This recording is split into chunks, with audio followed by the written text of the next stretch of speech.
poi chi è che fa dopo? Possono partecipare anche le riserve.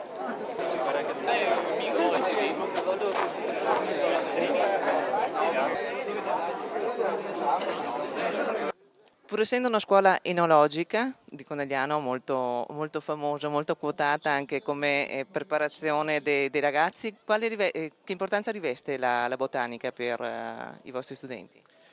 Ma guardi, la botanica è un elemento qualificante anche nella nostra scuola, non si tratta solo di viticoltura e di enologia, ma chiaramente anche di botanica e siamo veramente felici di poter partecipare già da diversi anni a questo incontro organizzato appunto dalla rete delle scuole agrarie del Veneto, proprio perché i ragazzi si avvicinino effettivamente toccando con mano l'ambiente naturale, sia per l'impiego diciamo, delle specie in ambiente vivaistico, sia per la naturalità dei luoghi, quindi che conoscano quello che ci circonda in maniera adeguata. E sembra che l'anno prossimo sarete voi gli ospiti di della nuova edizione. Ci stiamo attrezzando per poter effettivamente gestire il prossimo anno, diciamo in primis, questo appuntamento. Vediamo se sarà possibile.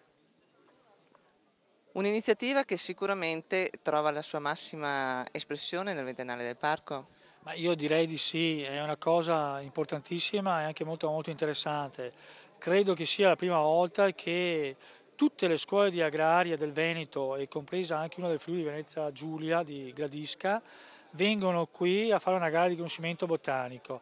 Per noi è un momento fondamentale nell'ottica appunto del ventennale del parco, ma anche per far conoscere alle scuole di agraria il nostro territorio, far conoscere ai ragazzi che cosa può succedere anche nella professione pratica una volta che hanno finito le scuole.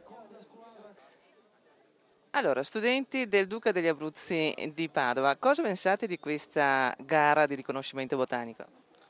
Beh, innanzitutto secondo me è un motivo per unire queste scuole che hanno qualcosa in comune, la passione per il verde, l'agricoltura, che è un settore che viene spesso forse tralasciato. E quindi è insomma, un'ottima iniziativa anche perché poche scuole secondo me organizzano questi eventi. Tu invece cosa ne pensi? È qualcosa da salvare, da preservare e credo che questi ragazzi abbiano qualcosa di particolare perché insomma nel mondo d'oggi trovare qualcuno così appassionato per il verde e ancora per la natura è importante e insomma facciamoci coraggio anche a sentire. Professor Pivotti, l'importanza di questa collaborazione fra la rete degli istituti agrari del Veneto e il Parco regionale dei Colli Ugani. Quest'anno la gara di riconoscimento essenze erbacee ed essenze arboree che viene fatta ogni anno dalla rete degli istituti agrari è stata fatta assieme al Parco dei Colli Ugani, il Parco regionale dei Colli Ugani. Importante questo connubio in quanto le scuole di agricoltura non sono più semplici scuole agrarie ma sono scuole agroambientali e quindi un ente regionale come quello dei Colli Ugani è senza dubbio all'avanguardia nella protezione dell'ambiente e quindi la collaborazione è una collaborazione che è efficace per tutti.